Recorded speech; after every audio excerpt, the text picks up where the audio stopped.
बिस्मिल्लाहिर्रहमानिर्रहीम। ये कहानी सिर्फ एक घर की नहीं, ये कहानी हर उस इंसान की है जो रात के सन्नाटे में अपनी मजबूरी अल्लाह के सामने रख देता है।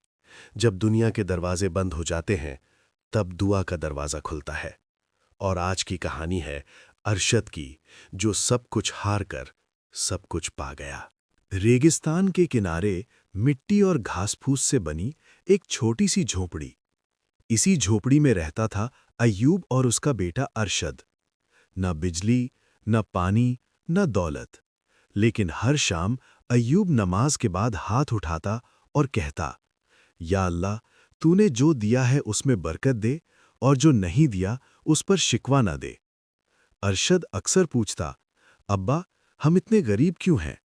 अय्यूब सिर्फ मुस्कुराता और कहता, बेटा, गरीबी पैसों की नहीं, अल्लाह से दूरी की होती है।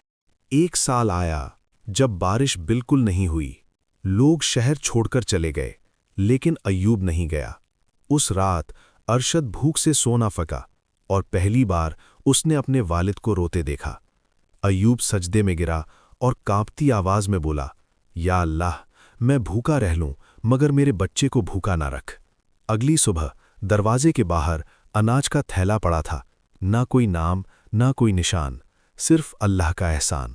वक्त गुजरा, अरशद जवान हुआ, मेहनत करता, लोगों के खेतों में काम करता, लेकिन फिर भी जिंदगी सख्त रही। कई मर्तबा लोगों ने धोखा दिया, कई बार मजदूरी तक नहीं मिली।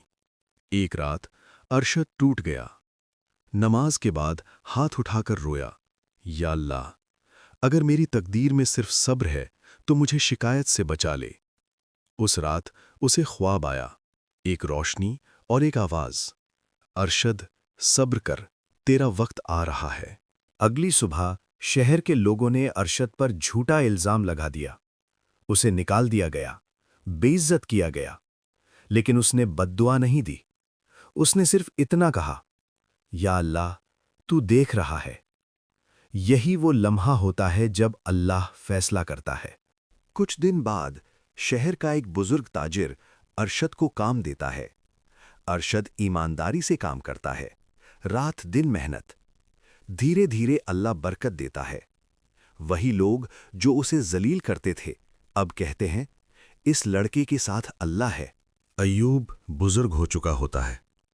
अरशद उसके हाथ में हाथ रखता है और कहता है, अब्बा, अल्लाह ने सब कुछ दे दिया। अय्यूब मुस्कुराता है, आंखों में आंसू के साथ कहता है, बेटा, अल्लाह ने तब भी सब दिया था जब हमारे पास कुछ भी नहीं था। दुआ कभी देर से नहीं होती, बस इंसान को सब्र से गुजरती है।